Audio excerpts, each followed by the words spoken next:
নমস্কার বন্ধুরা, আমরা দেখছি LG washing machine model number FHT1006HNW। এই মডেল যেটা চলে কি করে বা চালাতে হয় কি করে, এটার মেনলি লোড ক্যাপাসিটি 6 কেজি।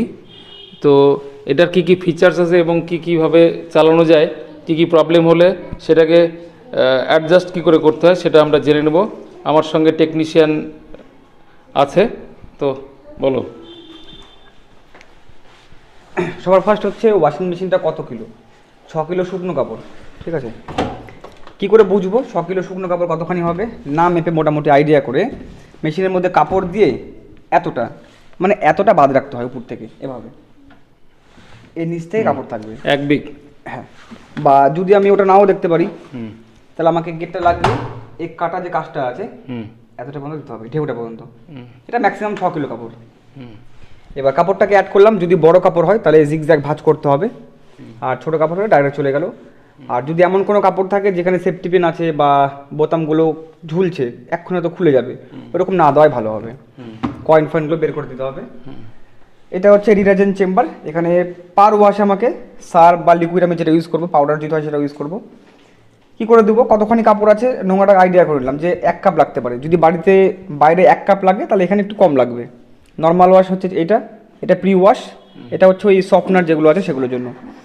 প্রত্যেকটা ওয়াশে আমি যেটা এখানে দেবো আমি সবগুলোই নিয়ে নেবে।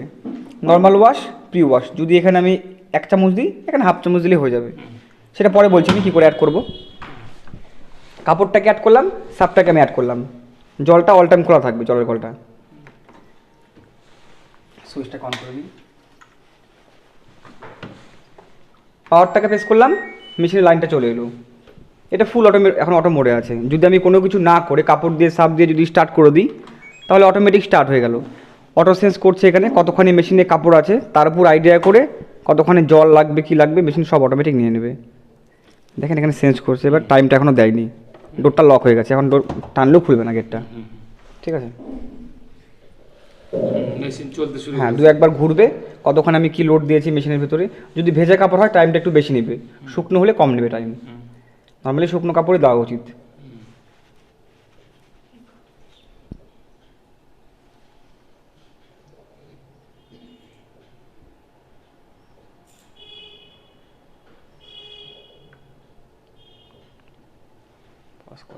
সেন্স করছে 1 ঘন্টা 14 মিনিট। 1 ঘন্টা 14 মিনিট ওয়াশ, রিন্স, স্পিন।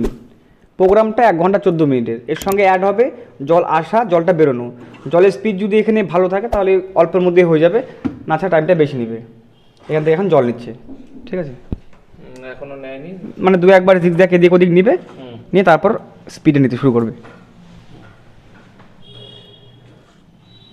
একবার এদিকে একবার এদিকে এভাবে করে নেবে, লাস্ট এখান থেকে নেবে।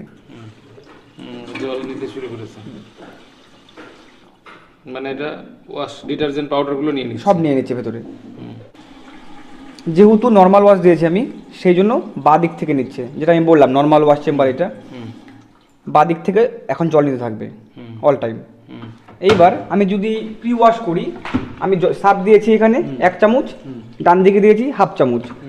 তখন আমি কি করব, পাওয়ারটাকে অন করে যে প্রোগ্রামটা আমি নেব তার সঙ্গে প্রি ওয়াশটাকে এখানে অ্যাড করে নেব।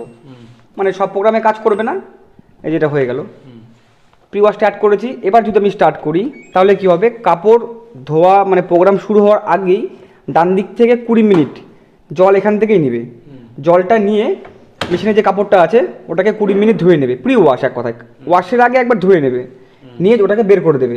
তারপর থেকে যে আমি সাপটা লেফট সাইডে দিয়েছি নর্মাল ওয়াশে, ওইটা নিয়ে আবার মেন প্রোগ্রাম চালু হবে, কাঁচা ধোয়া শুকনো আরম্ভ হবে। এটা প্রি ওয়াশ।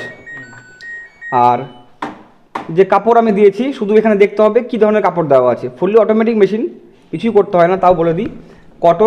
কটনের কাপড়, কটন প্লাসে সব মানে যেগুলো বেডশিট আছে বড় বড় চাদর ফাদর সেগুলো মিক্স কাপড়। এখানে ইজি গেট যেগুলো দামি কাপড়, মানে কোচকাবে কম বা চুমকি বসানো আছে, দামি কাপড় যেগুলো বেশি চেপা যাবে না সেগুলো ইজি কেয়ারে আস্তে আস্তে কাচবে। ডুবেটে এখানে ব্ল্যাঙ্কেট, অ্যালার্জি কেয়ার আর বেবি স্টিম কেয়ার, বাচ্চাদের কাপড়, ঠিক আছে। স্পোর্টস ওয়্যার, বাচ্চাদের খেলাধুলোর কাপড়। জেন্টাল কেয়ারে উল বা শাড়ি, ঠান্ডার যেগুলো পোশাক সেগুলো। ডার্ক ওয়াশে যেগুলো চিটচিটে ময়লা সেগুলো। স্টেন কেয়ারে যদি কোথাও কাপড়ের রং লেগে যায়, হয়তো রক্তফক্ত বা কিছু একটা রং লেগে গেছে স্টেন কেয়ারে, অনেক নিয়ম আছে ওখানে, যেখানে কাপড়টা আমি দেবো স্টেন কেয়ারে প্রোগ্রাম যদি দিই আমি, তাহলে যেখানে আমার কাপড়ের মানে রংটা লেগেছে ওখানে একটা স্টেন কেয়ার আলাদা একটা লিকুইড পাওয়া যায়, ওটাকে দিয়ে ওই জায়গাটা কিছুক্ষণ ভিজিয়ে রাখতে হবে, ওই জায়গাটা ঘুষে নিয়ে তারপরে দিতে হবে স্টেন কেয়ারে, নাছাড়া স্টেন কেয়ারে দিয়ে উঠবে না। সাইলেন্ট ওয়াশ কী হবে, যদি কেউ বেডে রাখে মানে বেডরুমে মেশিন রাখে তখন সাইলেন্ট ওয়াশ দিলে খুব আস্তে আস্তে কাটবে, নয়েজ করবে না মেশিন রাত্রেবেলা। আর কুইক 30 একটা আছে, 30 মিনিটের মধ্যে কাঁচা ধোয়া শুকনো সব হয়ে যাবে। তবে এখানে দিতে হবে 3 কিলো কাপড়, জল কাঁচা যেগুলো অফিসের কাপড় থাকে রোজই কাচতে হয় সেগুলো। আর ওয়াইফাই দিয়ে কানেক্ট করতে হয় মেশিনটাকে, দিয়ে ওই ডাউনলোড সাইকেল দিয়ে মেশিনটাকে একটা প্রোগ্রাম মানে অ্যাড করা যায়। আর এখানে যদি থিঙ্ক ইউ না থাকে আর কি, তাহলে এই ডাউনলোড সাইকেলে রিন্স অ্যান্ড স্পিনটা কাজ করবে। এর থেকে যে টপ মডেলটা যেটা আছে আর কি, লেটেস্ট মডেলটা, ওখানে ডাউনলোড সাইকেল থেকে অনেকগুলো প্রোগ্রাম অ্যাড করা যায় ওয়াইফাই কানেক্ট করে। এখানে ওয়াইফাই না, ওয়াইফাই নেই, এখানে ওয়াইফাই নেই, ফিচার্সটা এখানে দেয়নি। যদি মনে হয় যে শুধু স্পিন করব, পাওয়ারটাকে প্রেস করলাম, প্রোগ্রামটাকে আর ঘোরালে হবে না, প্রোগ্রামটাকে ঘোরালে কাজ করবে না। পাওয়ারটাকে অন করে এটাকে না ঘুরিয়ে শুধু যদি স্পিনটাকে টাচ করি তাহলে ওয়াশ রিন্সটা বন্ধ হয়ে যাবে, শুধু স্পিনে চলে আসলো। এটাকে এবার আরপিএমটা কম বেশি করে নিলাম যেটা আমার দরকার, স্পিন দিয়ে স্টার্ট, মানে কাঁচা ধোয়া বন্ধ, শুধু চিপে দেবে, ভেজা কাপড় বা ধোয়া কাপড় বাইরে সেগুলো চিপে দেবে এখানে, অনলি স্পিন এখানে। আর একটা জিনিস লাগবে এখানে, 90 দিন পর পর মেশিন বলে টাপ ক্লিন করতে। টাপ ক্লিন এখানে লেখা আছে এখানে নিচে, এটাকে 3 সেকেন্ড হোল্ড করতে হবে প্রোগ্রাম দেওয়ার আগে, কিন্তু এগুলো সব TCL টাপ ক্লিন প্রোগ্রাম চলে এলো, শুধু স্টার্ট করতে হবে। আর এটা করার আগে একটা পাউডার পাওয়া যায় টাপ ক্লিন স্ক্যালগো, এই একটা পাউডার পাওয়া যায় এরকম, এটা LGর 100 গ্রামের প্যাকেট থাকে, ঠিক আছে। মোটামুটি 1 মগ গরম জল নিতে হবে, দিয়ে ভালো করে গুলে নিতে হবে, দিয়ে টাপ ক্লিন দিয়ে স্টার্ট করে দিলাম। এবার যখন জল নেবে এখান থেকে, জল নেওয়া স্টার্ট হয়ে যাবে, তারপর এটাকে আমাকে অ্যাড করতে হবে। আমি যদি এখন দিয়ে দিই, জল ফল সব দিয়ে দিই, তাহলে জলটাকে কিন্তু ড্রেন করে দেবে আগে ফার্স্ট, তারপর স্টার্ট হবে মেশিন, ঠিক আছে। সেই জন্য আগে যখন জল নিবে মেশিন, প্রোগ্রাম স্টার্ট হবে, টাইম দেখাবে, যখন জল নেবে তখন আমি গিয়ে দেবো ওটা, ঠিক আছে। কোনো কাপড় দেবো না, কোনো সাপ দেবো না, একদম এমটি মেশিন, টাপ ক্লিনের পাউডার দিয়ে ডিসকেল পাউডার দিয়ে চালিয়ে দেবো, মেশিন অটোমেটিক ক্লিন করে দেবে। মানে জামা কাপড় কাঁচা হয় যখন না, কাচার পরে যে নোংরাগুলো বের করে দেয়, কিছুটা ডামের গায়ে বা ডামের নিচে লেগে থাকে, সেগুলো ওর বের করার জন্য এটা দিতে হবে। আর একটা আছে এমার্জেন্সি চেম্বার আছে, এটা যদি মনে হয় যে সেফটি পিন কয়েন নর্মালি না দেওয়াই ভালো, এগুলো লিখে দিতে হয়, বাই চান্স চলে গেছে হয়তো, তখন এটাকে বাঁদিকে প্যাচ দিয়ে খুলতে হবে, একটু জল বেরোবে তার সঙ্গে, এখন যেহেতু জল আছে খুলছে না মেশিনে, বাঁদিক ঘোরাবে, এটা খুলে গেল, ওটা ব্রাশ দিয়ে সবগুলো বের করতে হবে, কয়েন সেফটি পিন যেগুলো থাকে বোতাম পিন টিন আছে সেগুলো আটকাবে। আর যদি মনে হয় যে লোডশেডিং হয়ে গেছে, আমি এখন বাইরে যাব, এত টাইম নেই আমার, তখন এটাকে খুলে দিতে হবে, খুলে সব জলটা এখান থেকে বেরিয়ে যাবে, তারপর নিয়ে গিয়ে আমি কাপড়টাকে বের করতে পারবো। তার আগে তো গেট খুললে মানে ঘর তো জলে ভেসে যাবে, এটা একটা ইমার্জেন্সি দেওয়া আছে এভাবে, ঠিক আছে। এই জল নিচ্ছে, এখন আমি এটাকে অ্যাড করে দেবো পাউডারটাকে।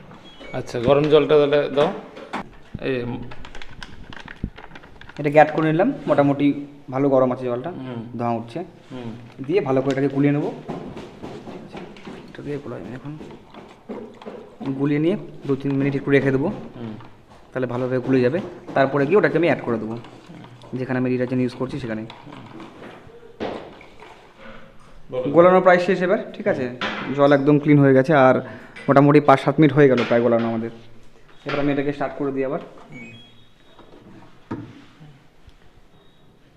জলটা নিতে আরম্ভ করবে যখন, তখন আমি দেবো, দুটো জল নিচ্ছে, ঠিক আছে। এটাকে আমি এখানে ঢেলে দেবো এবার,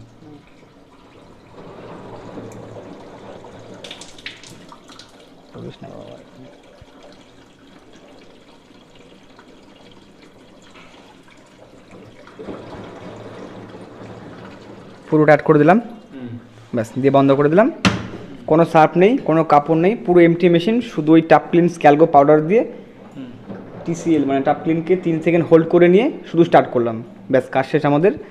এবার অটোমেটিক কাঁচা ধোয়া শুকনো হয়ে যাবে, মানে যেটা হয় ড্রেন হয়ে যাবে জলটা, ড্রেন হওয়ার পরে অটোমেটিক মেশিন বন্ধ হয়ে বসে থাকবে, ঠিক আছে, ফুললি অটোমেটিক। আর মেশিন চলাকালীন যদি ট্যাঙ্কে জল হয়তো শেষ হয়ে গেছে বা জল ভরেছি, জল শেষ হয়ে গেছে, বুঝতে পারিনি, তখন মেশিন আর জল নেবে না। যখন জল নেওয়ার টাইম আসবে তখন জল নেবে না, তখন এখানে দেখাবে আইই, মানে ইনলেট এরর। এই ডিসপ্লের জায়গাতে দেখাবে আইই, ইনলেট এরর। এবার টাপ ক্লিন মোটামুটি হয়তো বছর 2 হয়ে গেছে মেশিনের বয়স, বা খুব নোংরা হয় আমার মেশিনে, নোংরা কাপড় কাচি আমি। তো যদি টাপ ক্লিনটা করে আমি ফার্স্ট টাইম, এমনও হতে পারে যে সব নোংরাগুলো বেরিয়ে এই জায়গায় এসে দাঁড়াতে পারে। তখন ওটাকে বাঁদিকে, যেটা বললাম, বাঁদিকে প্যাচ দিয়ে খুলে নিতে হবে, নোংরাটাকে বের করে দিয়ে ওটাকে প্যাচটাকে লাগিয়ে দিলাম, দিয়ে আবার নিয়ে এসে পাওয়ার টিপে স্পিন দিয়ে স্টার্ট করতে হবে, তাহলে আবার সব নোংরাটাকে বের করে দেবে। যদি মনে হয় যে আমি 2 বছর পর, হয়তো 3 বছর পর, বা আমার 6 মাসেই কারো হয়ে যায় যে খুব নোংরা হয়ে গেছে মেশিনের ভিতরে, তখন আমি হয়তো ফার্স্ট টাইম যে এটাকে আমি ইউজ করবো, যখন আমি টাপ ক্লিনটাকে, তখন এমন নোংরা হতে পারে যে ওই মানে ড্রেনটাকে জাম করে দিতে পারে। তখন এটাকে খুলে নিয়ে ওইটাকে নোংরাগুলোকে বের করে দিতে হবে, নোংরাটাকে বের করে দিয়ে আবার মেশিন লাগিয়ে দিয়ে স্পিনে দিয়ে স্টার্ট করতে হবে। কারণ তখন জল বেরোতে না পেলে, এখানে না পারলে দেখাবে ওই মানে আউটলেট এরর দেখাবে। মেশিনটাকে বন্ধ করলাম, সুইচটাকে অফ করে দিলাম, নোংরাগুলোকে বের করলাম, আবার মেশিনটাকে লাইন দিয়ে, তখন থেকে প্রোগ্রামটা হারিয়ে যাবে আমার। পাওয়ারটাকে দিয়ে শুধু স্পিনটাকে দিয়ে স্টার্ট করবো, তখন যেগুলো নোংরা থাকবে ওখানে সব বের করে দেবে। এই যে খালি মেশিন, কোনো কিছু নেই মেশিনের ভিতরে, শুধু নোংরাটাকে ঘোরাবে আর কাটবে নোংরাটাকে এই পাউডার দিয়ে। এই হচ্ছে টাপ ক্লিন। ঠিক আছে, তাহলে এখানেই শেষ, তাই না? হ্যাঁ, থ্যাংক ইউ। আপনাদের সুবিধা হলে অবশ্যই আপনারা ভিডিওটাতে লাইক করবেন, কেমন লাগলো সেটা কমেন্ট করে জানাবেন, আর যদি প্রয়োজন মনে হয় কারো, তাহলে বন্ধুদেরকে শেয়ার করবেন।